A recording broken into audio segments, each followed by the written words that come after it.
KCP AIADMK வந்து திமுகவுடைய திட்டங்களை பார்த்து அச்சப்பட்டு தான் புறக்கணித்தது தேர்தலை அப்படிங்கிறாரு அரசகுமார்.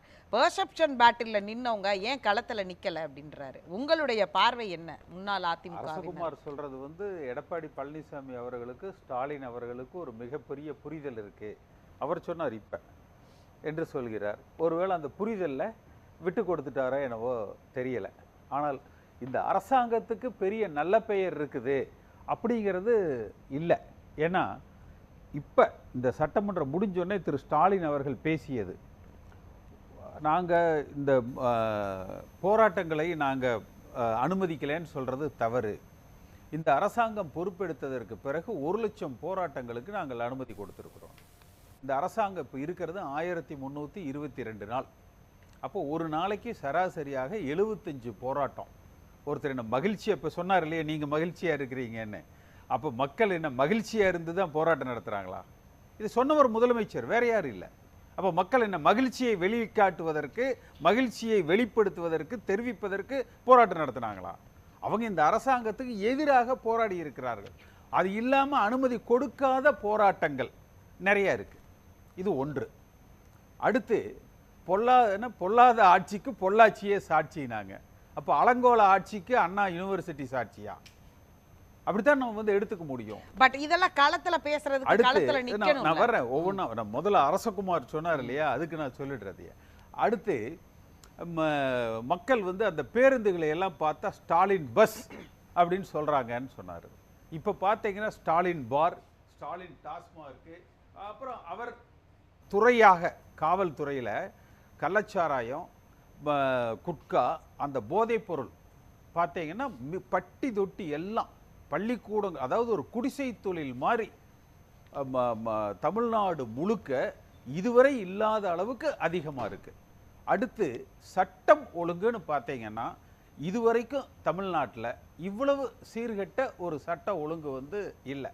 பல முனைகளிலும் இந்த அரசாங்கம் சரிவுகளை இவர்களது ஒரே பலம் என்ன தெரியும், அதுக்கான அளவுகோல் சொல்லுங்க. இதுக்கு முன்னாடிக்கும் இப்போக்கும் என்ன டிஃபரன்ஸா பாக்குறீங்க? இவங்களுக்கு இருக்கிற ஒரே பலம் என்ன தெரியுமா? திரு எடப்பாடி பழனிசாமி எதிர்க்கட்சி தலைவராக இருப்பது, திரு எடப்பாடி பழனிசாமி அதிமுக தலைவராக இருப்பது. இந்த ஒரே பலத்துல தான் திமுகவினுடைய அச்சாணி இன்றைக்கு சுழண்டு கொண்டு இருக்குது. ஒன்று. அடுத்தது, ஆர்கே நகர்ல தினகரன் வென்ற பொழுது டெபாசிட் இழந்த திமுக தான் அதற்கு அடுத்து ஆட்சியை அமைச்சாங்க. அதனால இடைத்தேர்தல் என்பது வந்து ஒரு பெரிய அளவுகோல் இல்லை. நடந்த பொது தேர்தலுக்கு முன்பு சட்டமன்ற நீங்க சொல்றது மாதிரி இந்த கணக்குக்கு சரி, அந்த அந்த நீங்களும் அதிமுகன்னு ஓன் பண்றதுனால நீங்கெல்லாம் அதிமுகன்னு ஓன் பண்றவங்க எல்லாம் சேர்ந்து ஒரு வேட்பாளரை நிப்பாட்டி, ஐயோ ரெட்டலை சின்னத்தை கொடுக்க சொல்லுங்க, நான் நிக்கிறேங்க. நான் தான் சொல்றேன்ல, எடப்பாடி பழனிசாமி தெரியாத வரலாறுலாம் தெரிஞ்சவர் நீங்க. வரலாறோட உங்களுக்கு கேசி பழனிசாமிக்கு கையெழுத்து போட்டு கொடுக்க சொல்லுங்க. நிக்கிறதுக்கு நான் தயார். கொடுக்க சொல்லுங்க. கொடுக்க மாட்டார். ஏன்? அவருக்கு திமுக வளமாக அந்த இடத்துல வந்து ஸ்கோர் பண்ணணும். இல்ல, அவர் கொடுக்கறது கொடுக்காததுங்கிறது ஒரு பக்கம் நீதிமன்றம் சட்ட போராட்டம்லாம் நீங்க வச்சிருக்கீங்க, அது இருக்கட்டும். ஆனா நீங்க இதற்கு முன்பு இந்த மாதிரி ஒரு பரிசோதனை எல்லாம் பண்ணி பார்த்திருக்கீங்களா? நீங்க ஒரு பொது சின்னத்துல நின்னு நீங்க அதாவது அதிமுக ஒன்னா சேரணும்னு நினைக்கிறவங்க எல்லாம் ஒன்னா நின்னு செய்தாவது அதை ரீடைன் பண்ணலாம் இல்லையா? ஓபிஎஸ் பலாப்பழத்துல நின்னாரு. எல்லாரும் என்ன சொன்னாங்க? ஐயோ நீ ரெட்டலை எதிர்த்து நின்னுட்ட, நீ அதிமுகவை எதிர்த்து நின்னுட்ட, கட்சிக்கு விரோதமாக நின்னுட்ட. அது நீங்க நான் ஒண்ணுமே கேட்கல. அவரே பொதுச் செயலாளரெல்லாம் இருக்கட்டும், இடைக்காலமாக ஈரோடு சட்டமன்ற இடைத்தேர்தலுக்கு மட்டும் ஏ ஃபார்ம் பி ஃபார்ம்ல கேசி பழனிசாமி ஃபில்அப் பண்ணி கையெழுத்து போட்டு கொடுக்க சொல்லுங்க. மிச்சத்தை நான் பாத்துக்கிறேன். நான் எம்பியா இருந்த இடங்க, நான் எம்பியா இருந்த இடம் இந்தியாவுல மிக அதிக 2வது அகில இந்தியால அதிக ஓட்டு வித்தியாசத்துல நீங்க சொல்ற வரலாறுலாம் இருக்கு. நான் கேக்குறபடி அவருக்கு மாற்று நாங்கெல்லாம் ஒண்ணா நான் இருக்கோம். மாற்று நல்லா சொல்ல ஒருங்கிணைப்பு குழுவுடைய அந்த நோக்கம் ஒருங்கிணைப்பு குழு. என்ன? அந்த அதனால தான் ஒருங்கிணைப்பு குழுவெல்லாம் அதனால தான் நான் ஒண்ணு அவரையே கொடுக்க சொல்றேன். எடப்பாடி நீங்க ப்ரூஃப் பண்ணிட்டு நீங்க சொல்லுங்க. நாங்க Proof தான் ஒரு பண்றோம்னு நாங்க சொல்றேன். பாருங்க களத்துல திமுக கூட அவர் தான் அண்டர்ஸ்டாண்டிங்ல இருக்காருன்னு ஒரு வார்த்தை நாங்க சொன்னீங்க. என்ன அப்ப பண்றோம்? நாங்க எதிரா நிக்கிறோம்னு ப்ரூஃப் பண்ணுங்க. எடப்பாடி பழனிசாமி இல்லாத அதிமுகன்னு நான் என்னைக்கு சொன்னதில்லை. அது ஓபிஎஸ் சொல்லியிருக்கலாம், புகழேந்தி சொல்லியிருக்கலாம், மற்றவர்கள் சொல்லியிருக்கலாம். என்னை பொறுத்த வரைக்கும் எடப்பாடி பழனிசாமியும் உட்பட்ட ஒன்றுபட்ட அதிமுக உருவாகணுங்கிறது தான் என்னுடைய நோக்கம். அதனால இந்த ஒரு இடைத்தேர்தலுக்கு மட்டும் அவரை ஏஃபாம் பிஃபாம் கையெழுத்து மட்டும் போட்டு கொடுக்க சொல்லுங்க. நிச்சயமாக திமுகவுக்கு சரியான ஒரு போட்டியை அந்த இடத்துல வந்து நம்ம ஏற்படுத்த முடியும். இந்த இந்த இந்த 4 ஆண்டு காலத்துல தமிழ்நாட்டு மக்கள் இதற்கு முன்பு அனுபவிக்காத ஒரு அவலத்தை இந்த அரசாங்கத்துல அனுபவிச்சிருக்கிறாங்க.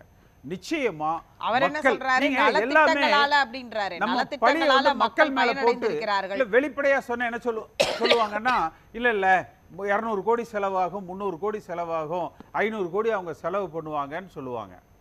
ஒன்று அது அப்படி அல்ல. நீங்க சீமான் எடுத்துக்கங்க. 1.5% வாக்கு வங்கி அவருக்கு முதல்ல, இன்றைக்கு 8.5% வாக்கு வங்கி. தொடர்ச்சியாக அந்த தேர்தல் களத்தை அவர் சந்திச்சுக்கிட்டு வந்ததனால அவருடைய வாக்கு வங்கி என்பது வந்து உயர்ந்திருக்கு. அடுத்து சட்டமன்றத்தினுடைய நாட்கள் இருக்கு பாருங்க, நடக்கிற நாட்கள், அந்த எண்ணிக்கை வந்து வர வர வர ரொம்ப குறைஞ்சிருச்சு. இப்போ இந்த சட்டமன்றத்தில் கூட பார்த்தீங்கன்னா 5 நாள் நடக்குது, 6 நாள் நடக்குது, அதில் 3 நாள் வெளிநடப்பில் போயிடுது. கடைசியாக ஒரு நாள் வந்து 1 மணி நேரம் 2 மணி நேரத்தில் பதில் உரைன்னு சொல்லி முடிச்சிடுறாங்க. அப்போ எடப்பாடி பழனிசாமிக்கு 2 நாள் வந்து ரைடு வந்ததுனால காய்ச்சல் வந்துருச்சு. அப்போ எதுவுமே மக்கள் மன்றத்தில் எடுத்து வைக்க முடியலை. அப்போ நீங்கள் இந்த தேர்தலில் போட்டியிட்டீங்கன்னா இது அந்த ஒரு ஈரோடு இடைத்தேர்தலுக்கு மட்டுமல்ல, தமிழ்நாடு முழுக்க இந்த அரசாங்கத்தினுடைய அவலங்களை ஒட்டுமொத்த தமிழக மக்களும் தெரிந்து கொள்ளுகிறார். இப்ப அவங்க ஒரு நரேட்டிவ் செட் பண்ணுவாங்கல்ல, நீங்க இவ்வளவு நரேட்டிவ்ஸ் செட் பண்ணும்போது இப்ப ஆளும் கட்சியை எதிர்த்து அதிகாரப்பூர்வமா எந்த கட்சியும் நிக்கல. இப்ப நாளைக்கு ஒருவேளை நாம் தமிழர் அறிவிச்சிட்டாங்கன்னா ரெண்டும் நிற்கும் பொழுது ஆளும் கட்சி வெற்றி பெற்றால் அப்ப இந்த அரசுக்கு அதிருப்தி இல்லை, அரசு சரியான பாதையில் செல்கிறது, அரசின் செயல்பாடுகள் சரியா இருக்குதுன்னு ஏற்கனவே விக்கிரவாண்டியில் அப்படி ஒரு நரேட்டிவ் செட் பண்ணியிருக்காங்கல்ல. மக்கள் கொடுக்குற தீர்ப்பை தானே வச்சு பேச முடியும், அதுதானே பேசும். இல்லை, அதாவது பொன்னாகரத்தில் டெபாசிட் போன அதிமுக 2010, அதுக்கு அடுத்த வந்து 2011 ஆட்சி அமைச்சது, 2016 ஆட்சி அமைத்தது. அதனால இந்த இடைத்தேர்தல் என்பது ஒரு பெரிய உரைகள் அல்ல. ஆனால் மக்கள் மத்தியில் இந்த அரசாங்கத்தினுடைய அவலங்களை எடுத்து வைப்பதற்கு தமிழ்நாடு தழுவிய ஒரு எடப்பாடி பழனிசாமி அறிவிச்சிருப்பார், ஜனவரி மாசத்திலிருந்து தமிழகம் முழுக்க சூறாவளி சுற்றுப்பயணம் போறேன், தமிழ்நாட்டு மக்களை எல்லாம் சந்திக்கிறேன் என்று ஒரு எதிர்க்கட்சி தலைவர் என்கிற முறையில் ஈரோட்டில் இந்த 15ஆம் தேதியில இருந்து பிப்ரவரி 4-5 தேதிகள் வரை கடுமையான பிரச்சாரத்தை மேற்கொண்டா தினசரி அது மக்கள் மன்றத்தில் சென்று அடையும். அப்ப அதே மிகப்பெரிய பிரச்சாரமாக அது அமையும். எல்லா இடத்திலேயே நிக்காம அங்க போய் பிரச்சாரம் பண்ணி என்ன செய்யன்னு ஒரு கேள்வி வராதா? இல்ல, நிக்கணும்னு சொல்றேன். அதிமுக போட்டியிடாதது என்பது மாபெரும் தவறு. போட்டியிட்டு இருக்கணும். ஒரு மிகப்பெரிய தவறை எடப்பாடி பழனிசாமி செய்திருக்கிறார். 2009 ஜெயலலிதா அம்மாவே இல்லை நான் தவறு செய்து விட்டேன், அந்த திருச்செந்தூர் இன்னொரு தொகுதி அந்த பை எலெக்ஷனை புறக்கணித்த பொழுது இனிமேல் எந்த இடைத்தேர்தலையும் அதிமுக புறக்கணிக்காது, நாங்கள் போட்டியிடுவோம் ஜெயலலிதா அம்மா சொல்லியிருக்காங்க. அப்ப இடைத்தேர்தல்களை புறக்கணிப்பது என்பது இப்ப நீங்க வந்து இவங்க என்ன சொல்லுவாங்க, பணபலம் திருமங்கல ஃபார்முலான்னு சொல்லிட்டு திமுக இல்ல இப்ப நீங்களே சொல்லுவீங்க அவங்களோட ஒப்பிடக்கூடாதுன்னு. நீங்க சொல்ற நாங்குநேரி உதாரணமா இருக்கட்டும், அது அவங்க ஆல்ரெடி வந்து அதெல்லாம் களத்துல சொல்லிட்டாங்க இல்லையா? அப்ப அதை புறக்கணித்ததை நம்ம கணக்குல எடுத்துக்கிறது அப்படிங்கிறதுக்கு திமுகவும் புறக்கணிச்சிருக்குது நிறையா அப்படின்னு கணக்கை டேலி பண்ணி இப்ப அந்த டேட்டாவை தானே சொன்னாங்க. இல்ல ஷியாம் சார் அதை தானே சொன்னாரு, பொங்கலூரும் அதை சொன்னாரு. Two wrong will never make one right. 2 தவறுகளை ஒப்பிட்டுறதுனால ஒரு தவறு சரி என்று ஆயிடாது. அது நிச்சயமா இது தவறு தான். நீ இந்த தேர்தலை பொறுத்த வரைக்கும் போட்டியிட்டு இருக்க வேண்டும். அந்த போட்டி இடாதது என்பது அதிமுகவுக்கு ஒரு பல விமர்சனத்துக்கு உள்ளாக்குது பாருங்க. பயந்துட்டாரு, இவர் தலைமையில் அதிமுகவே வந்து இல்லை, ஜெயலலிதா அம்மா காலத்தில் தான் அது உண்மையான அதிமுகவாக இருந்ததுன்னு இப்போ அரசகுமார் சொல்கிறாரு பாருங்க. இந்த அரசாங்கத்துக்கு மிகப்பெரிய நட்பெயர் இருக்கு, இதெல்லாம் சொல்கிறாரு. அப்போ அது ஈரோடுங்கிறது நீங்கள் தலைமை கழக நிர்வாகிகள் எடுத்துங்க. எடப்பாடி பழனிசாமி எங்கே? மேற்கு மண்டலத்திலிருந்து வந்திருக்கிறார். கேபி முனுசாமி எங்கே? நத்தம் விஸ்வநாதன் எங்கே? திண்டுக்கல் சீனிவாசன் எங்கே? வேலுமணி எங்கே? தங்கமணி எங்கே? செங்கோட்டையன் எங்கே?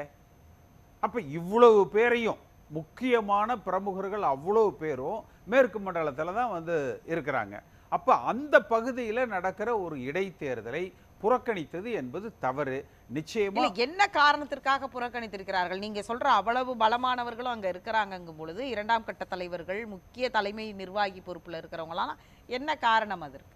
அவர் தான் சொன்னார்ல, அரசகுமார் அவரே சொல்லிட்டாருல்ல, அவர் அந்த காரணம் ஏத்துக்கிறார். ஆமா, அவர் சொன்னார்ல, எடப்பாடி பழனிசாமியே ஸ்டாலின் அரசாங்கத்தை ஆதரிக்கிறார். இப்பதாங்க சொன்னாரு.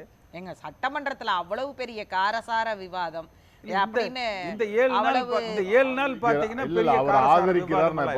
போன முறை வந்து நல்லா பண்ணாரு, எதிர்க்கட்சி தலைவரா பண்ணாரு. ஒருவேளை இந்த முறை வந்து ஃபங்க் ஆயிட்டாரு, அவருக்கு ஈரோட்ல ரைடு நடந்தது. போன முறை நீங்க அவர் ஒழுங்கா பண்ணலன்னு தான் சொன்னீங்க. இப்ப போன முறை நல்லா பண்ணாரு, இந்த முறை நல்லா பண்ணல சொல்றீங்க. இப்ப அதாவது இந்த முறைக்கு முந்தைய சட்டமன்ற நிகழ்வுகளை வந்து ரொம்ப நல்லா செஞ்சார். நானே பல இடத்துல அதை பாராட்டியும் சொல்லியிருக்கிறேன்.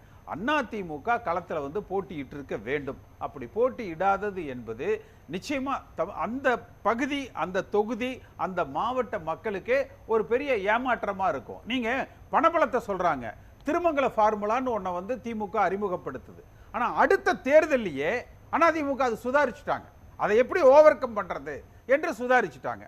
2006ல் தமிழ்நாடு முழுக்க மிகப்பெரிய பணபலத்தில் வச்சு, ஏன்னா இல்லைன்னா அப்போ 2006ல் அதிமுக ஆட்சி அமைச்சிருக்கோம். இவங்க பெரிய பணபலத்தை வச்சு ஒரு மைனாரிட்டி அரசாங்கத்தையாவது 2006ல் அமைச்சிட்டாங்க. ஆனால் அதை எதிர்கொள்ளுகிற விதமாக 2011ல் வியூகம் வகுத்து வெற்றி கண்டது அதிமுக.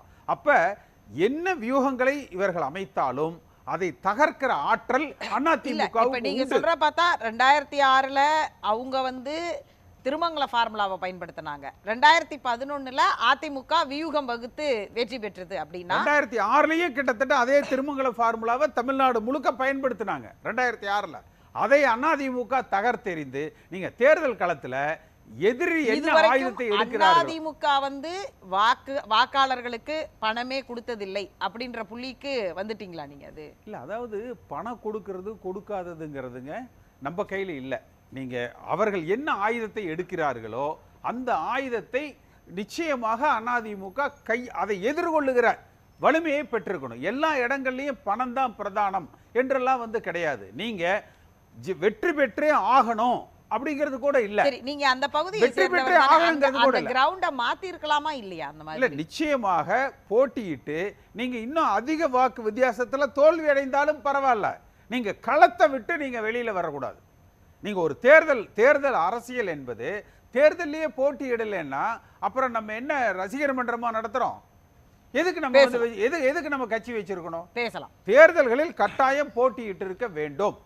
நீங்க வெற்றி தோல்வி பெறுகிற வாக்கு, பெண்ணாகரத்துல டெபாசிட் போன அதிமுக ஆட்சி அமைச்சது, ஆர்கே நகர்ல டெபாசிட் போன திமுக ஆட்சி அமைச்சது. அதனால அதை வந்து நம்ம கணக்கிலேயே எடுத்துக்கணுங்கிறது இல்லை. ஆனால் மக்கள் மன்றத்தை சந்திக்கிற தைரியம் வந்து நமக்கு இருக்கணும்.